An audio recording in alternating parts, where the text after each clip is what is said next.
공생의 시작을 위한 준비라는 그 타이틀을 가지고 63페이지인가 그렇죠. 여기 한번 보시겠는데요. 이 공생애는 처음에 제가 그 한번 강의했는데요. 공생의 기준을 어디로 잡느냐에 따라 틀린다고 했어요. 그래서 공생애를 보통 이제 3년을 보는데 이 공생애를 어느 시점을 잡느냐. 그래서 보통 전통적으로 이제 3년을 잡기 때문에 3년으로 보려고 한다면, 저도 3년으로 봅니다. 그러니까 3년으로 보려고 한다면 공생의 시작을 성전 청결케 하시는 거죠. 6월절 때 성전 청결케 하시는 걸로 인해서 시작되고 마지막 성전 청결케 하시는 걸 통해서 하면 만 3년이 되기 때문에, 그렇게 하면은 공생애를 갖다가 성전에서 성전 청결케 하시는 걸 볼 수 있다면, 제가 그걸 기준으로 해서 이 부분은 공생의 시작을 위한 준비라고 했어요. 그러니까 세례 받으시는 것도 3년을 기준으로 공생했다고 하면 세례도 준비라는 거고요. 광야 가서 시험 받으시는 건 준비고요. 그 다음에 어떻게 보면 오늘 할 갈릴리 가나에서 첫 번째 이적을 행하시는 물로 포도주를 만드시는 사건도 공생애 안에 포함시키지 않아야 돼요.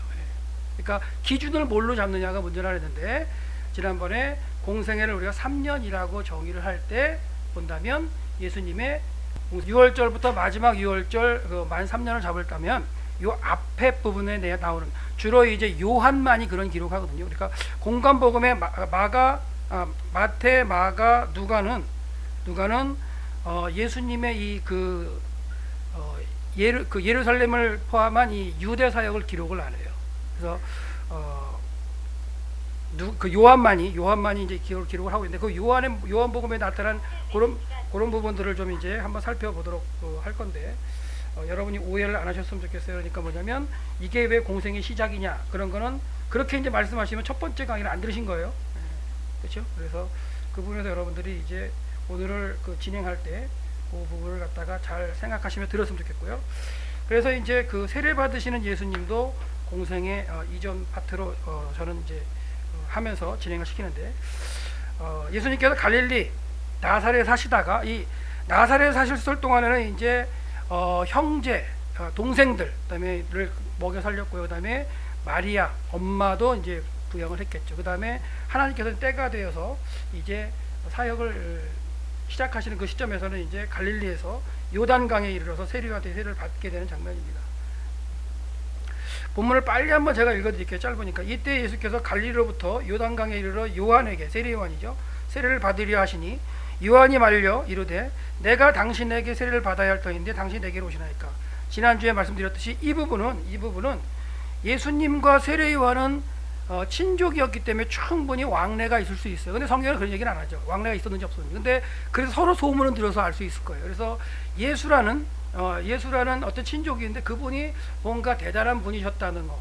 왜?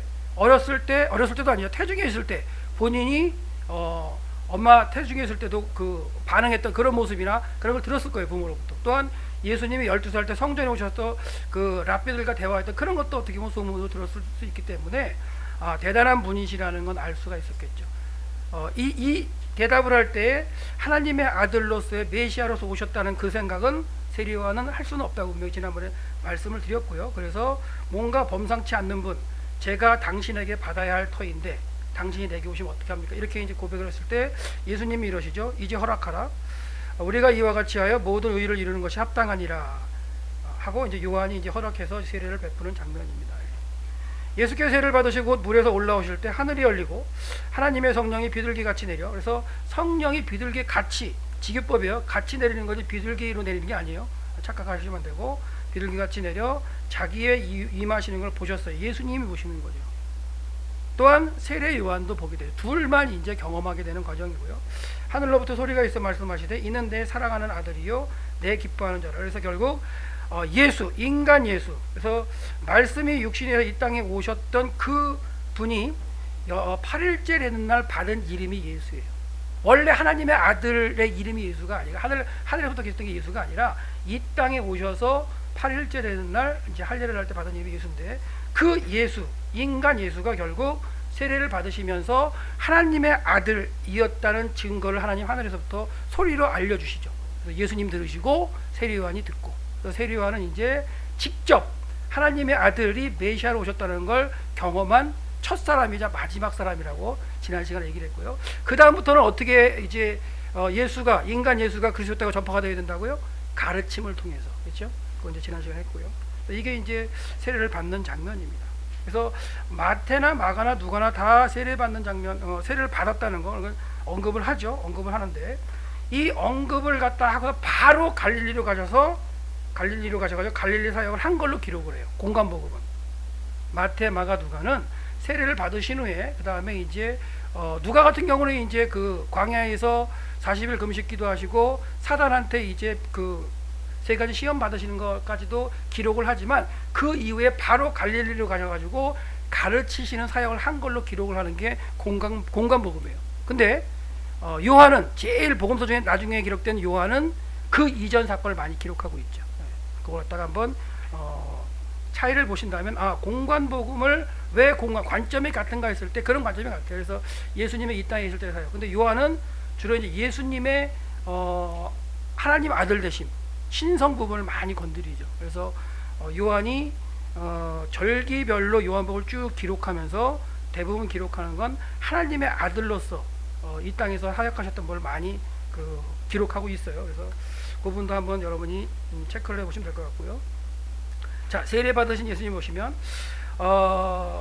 건축가로서의 삶을 사시던 분 예수님께서 30세쯤에 이제 갈릴리에서 이제 베레아로 내려오죠.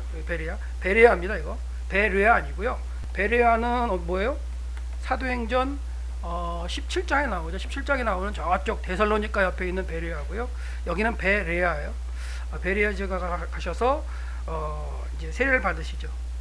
근데 이때 이제 세례 요한이 지난 시간에 공부했지만 유대 광야에서 회개하라 천국이 가까웠다 복음을 전하면서 세례를 베풀었던 장소예요. 그 장소에 가면 지금도 요르단 지역의 그 베다니아 가면 세례요한 공동체가 모여서 세례를 베풀었던 그런 장소로서 비잔틴 시대에 지었던 이제 기념교회 건물도 있고 세례 요한이 기거했다는 뭐 이렇게 동굴의 모습 믿거나 말거나 하지만 그런 것도 남아 있어요.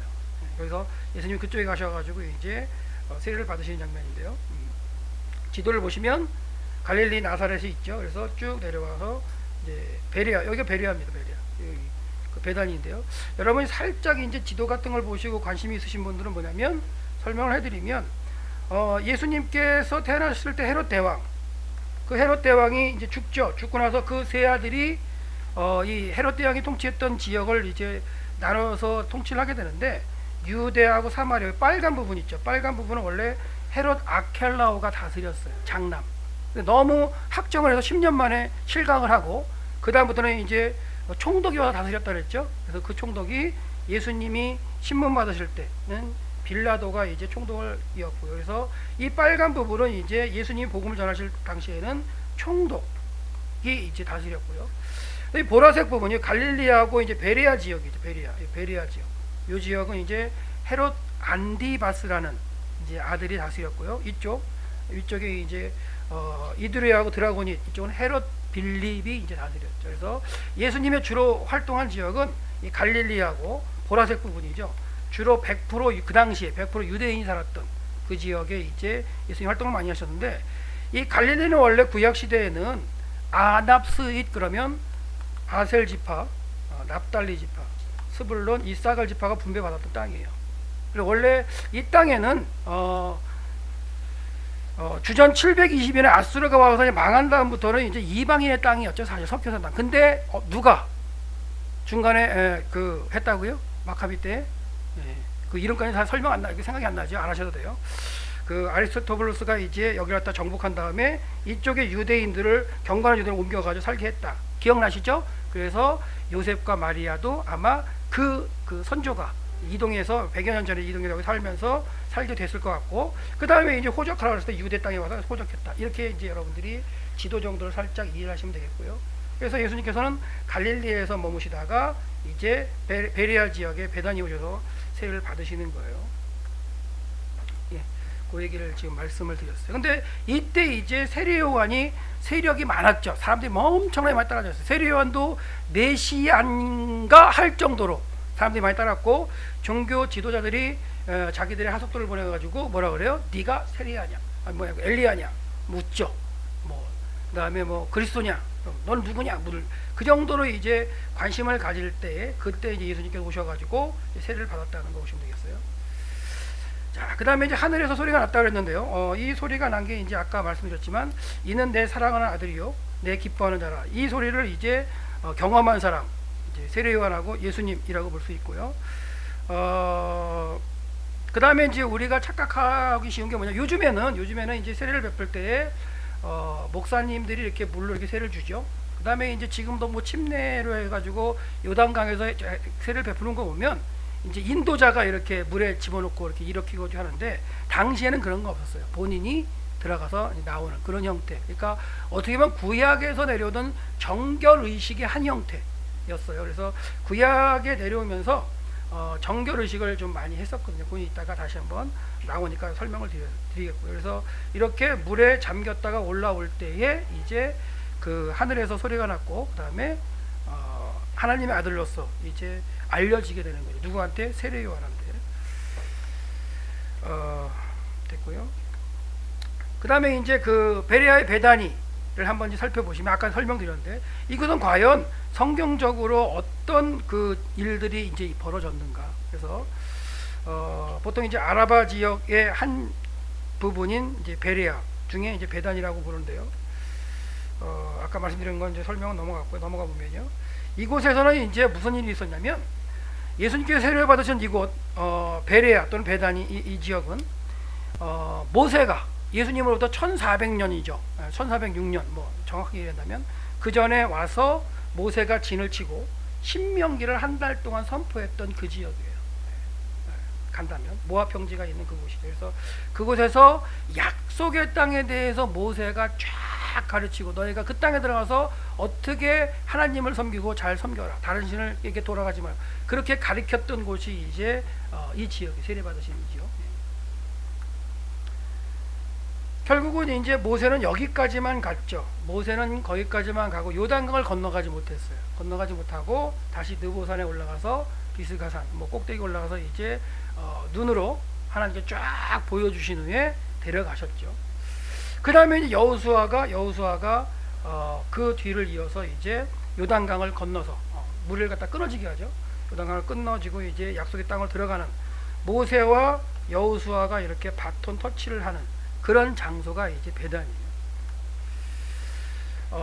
또 한 가지는 뭐냐면 엘리야 선지자가 이제 850년 정도 되나요? 그 정도 전 상태에서 이제 그 엘리야 선지자가 회리바람을 타고 승천한 곳이 또 베다니 지역이에요. 지금도 베다니 그 세례 공동체에 거기 가면은 엘리야가 승천했던 언덕이 이렇게 표시되어 있어요. 믿거나 말거나 진짜 그러냐 할 말은 없지만 믿음은 은혜가 되는 곳이 있는데, 거기 이제 엘리야가 승천했던, 그러니까 지역으로 바로 어디냐라고 물으면 할 말이 없어요. 근데 그거는 다 이제 그 주 4세기 때에 기독교가 이제 공인되면서 비잔틴 시대의 전승에 따라서 이제 장소를 선택하고 기념 교회들을 지었기 때문에 전승을 따라가면 괜찮긴 하죠. 괜찮긴 한데, 그곳에 이제 엘리야 선지자가 거기서 회리바람을 타고, 엘리야가 뭐 타고 승천했죠? 회리바람 타고 승천했어요.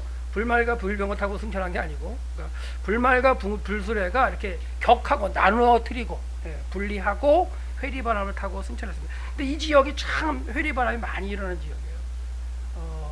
건기때에 가면은 막 회리바람이 가끔 막 생깁니다. 그래서 회리바람이 잘 일어나는 곳이기 때문에 회리바람 타고 승천해요. 그래서 승천하고 올라가다가 떨어졌을 것이라고 생각한 게 여리고 쪽에 이제 있던 선지자 생도들이 보고서 이제 또 찾으러 가자, 그래서 찾으러 가는 대목도 있는데 회리바람을 타고 승천했습니다. 아마 불말과 병거를 타고서 승천해서 끝까지 올라갔겠죠. 떨어졌다는 생각은 알 텐데 분명히 회리바람 타고 올라갔어요. 성경 정확하게 보셔야 되고요. 그 다음에 엘리야 선지자, 그럼 결국 여기서 뭐냐, 엘리야 선지자가 이제 올라갈 때 구하죠. 엘리사가 그 장면을 보면, 왕하 2장을 보면 참 재미있어요.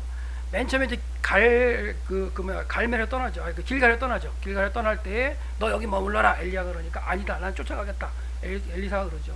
그래서 그래? 그럼 또 가자. 베델까지. 베델에 갔더니 야, 하나님이 나를 여리고로 부르시는데 너 여기 머물러라. 왜냐면 그 언급한 그곳이 다 선지자 학교가 있던데요. 신학생들이 있던데요. 그러니까 여기 머물러라 그랬더니 이제 아니면 저 요단강 쫓아가겠습니다. 그랬더니 거기 선지생들이 뭐라 그러냐면 엘리사님이시여, 저기 그 스승님 그 엘리야 선지자 하나님이 이렇게 데리고 가실 거 아세요? 근데 나도 알아. 그러고 쫓아가죠. 여리고까지 왔어요. 여리고까지 왔으니까 또 이제 그 뭐라 그러냐면 너 여기 머물러라. 그랬더니 아니 쫓아가겠습니다. 쫓아가죠. 요단강 가까이 와가지고 물을 끊고 건너갔어요. 건너가가지고는 마지막으로 엘리야가 묻죠. 하나님이 나를 취하려고 하신다. 네가 나한테 무엇을 구할래? 그랬더니 뭘 구해요? 예, 갑절의 영감을 주세요. 제가 얘기 한번 했나요? 안 했어요? 예. 갑절의 영감을 주세요. 저 같으면 그거 안 구해요. 저 같으면 저 데려가 주실래요? 이렇게 얘기하죠. 그죠? 예. 저는 그렇게 생각을 해요. 그러니까 그건 뭐냐, 갑절의 영감을 구한다는 건 뭐냐면 남아서 하나님이 이 땅에서 무엇을 하실 것인가를 엘리사도 알기 때문이에요. 예. 그 강의를 제가 못하지만 엘리야가 착각하던 거, 그 열왕기상 17장, 18장, 19장 내용을 갖다가 제가 지난주에 그 신대원에서 강의한 내용이 있어요. 1시간 반짜리. 보시면 이제 있긴 한데, 엘리야의 어떤 엘리야를 하나님의 어떤 뜻을 갖다가 이제 엘리사가 깨닫고 엘리야 계통을 이어서 내가 하나님의 일을 행하겠다는 그런 의미 가운데 이제 갑절의 영을 구했겠죠. 갑절이라는 건 뭐냐면 장자한테 2배를 주죠. 그러니까 그 당시에 뭐냐면 이제 상속자 개념으로 그 뜻을 이어가는 사람을 말해요. 그래서 내가 당신의 뜻을 이어가겠습니다 하는 어떤 대표성을 갖다 구하긴 하겠죠. 근데 개인적으로 본다면 그런 상황이라면 저 좀 데려가 주시면 안 돼요? 먼저 가는 게 낫잖아요. 하늘나라. 이 땅에서 힘들지 않나요? 사는 거? 저만 힘들지 몰라도 하여튼 힘들어요. 일단 그런 것 가운데 있었던 곳이 어디라고요? 저는 뭐 얘기하냐면 베다니에 대해서 설명하는 거예요. 그러니까 일단은 모세가 왔었고요. 그 다음에 엘리야가 와서 승천한 곳이에요. 자, 모세의 어떤 무덤도 알지 못하는 곳인데, 근데 그곳에서 누가? 예수님이 세례를 받으세요. 근데 이 모세, 엘리야, 예수님이 한 번 같이 모시는 적이 있죠. 변화산에서. 그런 것들이 성경이 참 재미있어요. 지금 이 공간, 이 베단이라는 공간에 시기적으로 다르게 지나가죠. 근데 한 공간에 같이 모이시는 적도 있어요. 그때도 또 뭘 얘기하냐면 예전에 성경에 별세라는 표현을 쓰는데, 이게 뭐냐면 엑소더스예요. 떠나는 거. 그러니까 이 땅을 어떻게 떠나실 것인가를 상의를 하실 때 이 그 두 사람 모세와 엘리야가 나타나죠. 결국은 그런 거 볼 때 이 하나님께서 그 약속의 땅 이스라엘을 두고서 역사하시는 그 장면을 보면 강원도만한 조그만 땅에서 계속 뭔가 사건을 일으킬 때 구약이나 신약 이렇게 겹치는 사건들이 많이 있는데, 그걸 쫙 보면은 하나님이 왜 저 땅에서 그 일을 일으키셨는가를 알 수가 있어요. 그래서 지리 공부를 하시면 좋아요. 우리나라 지리 말고 성경 지리를 공부하시면 보입니다. 이게 보여요. 그래서 이런 것들이 어떻게 보면 이제 하나님께서 그 장소에서 주는 느낌이 있죠. 예를 들어서 그런 것도 있어요. 사울이 죽는 곳이 길보아산에서 전투하다가 죽어요. 근데 그 장소가 기드온이 전쟁하는 장소예요. 그런 거 생각하면은 많이 겹치죠. 진짜 많이 겹쳐요. 그러니까 조그만 땅덩어리이기 때문에 모든 사건이 다 겹쳐요. 겹치는 가운데 여기서 그럼 겹치는 이 사건 가지고 우리가 뭘 생각할 수 있을까 해서 제가 한번 설명을 한번 드려보면, 모세가 왔었고요, 엘리야가 왔었고 그 땅에서 세례요한이 증거를 하고 있어요. 근데 이 세례요한은 그 땅에서 외치는데 왜 거기서 외치느냐? 이사야가 예언한 대로 외치고 있어요. 그리고 말라기 선지자가 예언했던 그대로 그 지역 아라바 광야 그 지역에도 외치고 있죠. 근데 그 지역은 어떤 곳이었냐면 모세와 여호수아가 이렇게 바톤 터치한 곳이에요. 그리고 엘리야하고 엘리사도 바톤 터치한 곳이죠. 어떻게 본다면 세례요한이 예수님께서 이제 하나님의 아들로서의 사역을 시작하기 전에는 세례요한이 세력이 확장되는 어떤 그런 상황이었겠지만, 이제 예수님께서 세례를 받으시고 이제 사역을 준비하시는 과정 가운데는 어떻게 보면 이제 주도권이 바뀌어야 할 상황일 수도 있지 않느냐 하는 게 제 주장이에요. 근데 재밌는 건 뭐냐? 이 여호수아, 엘리사, 예수 이 세 사람의 이름의 뜻이 다 구원하다는 뜻을 갖고 있어요. 그러니까 구원자로서 이제 그 어떤 일을 행하시는 그 지역적인 위치에서 이제 세례를 받고 일하시는 모습을 볼 수가 있죠. 그래서 여호수아도 여호와는 구원이시다. 그 다음에 엘리사는 하나님께서 구원하신다. 이런 얘기죠. 예수도 마찬가지로 여호와는 구원이시다. 이런 뜻인데, 결국 이 지역적으로 여러분들이 이렇게 보시면서 예수님께서 갈릴리에서 이제 예수님의 그 사생이라고 표현하면 되겠죠. 이렇게 사시다가 하나님의 이제 일을 감당하기 위한 어떤 시작점, 출발점, 공생애를 준비하는 그 시점에서는 그래도 구약의 어떤 그런 특정한 사건들이 크게 일어났던 그것에 오셔서 세례를 받고 시작하시는데, 이게 뭐냐면 약속의 땅, 하나님께서 이스라엘 백성들 아니면 아브라함, 이삭, 야곱에게 약속하셨던 약속의 땅의 경계예요. 경계. 약속의 땅. 요단강을 건너가면 뭐예요? 약속의 땅이잖아요. 그러니까 요단강, 갈릴리가 있고 이렇게 요단강이 있고 이렇게 이제 여매가 있으면 여기가 베레아 이쪽이거든요. 그러니까 이 약속의 땅은 왼쪽이고요. 모압 평진 여기예요. 그러니까 여기서 건너가야 약속의 땅으로 들어가는 거예요. 그러니까 그런 과정에서 보면 약속의 땅의 경계 지역에서 지금 뭔가 시작이 일어나죠. 이스라엘 백성들 여기까지 와서 모압 평지까지 와서 다시 새롭게 이제 약속에 들어가는 출발점, 이런 부분들. 그러니까 뭔가 그 예수님께서 세례를 받으셨던 그 아라바의 그 베다니는 뭔가 새로운 게 일어나는 시작이라는 얘기. 뭔가 바뀌어지고 그러니까 체인지가 되고 그런 곳이었기 때문에 이 지역에서 다시 새롭게 시작하는 모습인데, 그곳에서 일어났던 모든 사건들, 그 큰 사건들의 기본이 뭐냐면 하나님께서 구원하시겠다는, 여호와께서 구원자라는 그런 의미로서 이제 진행되는 그런 곳에서 예수님 세례를 받으셨다는 거, 그 정도만 이제 아시면 될 것 같아요.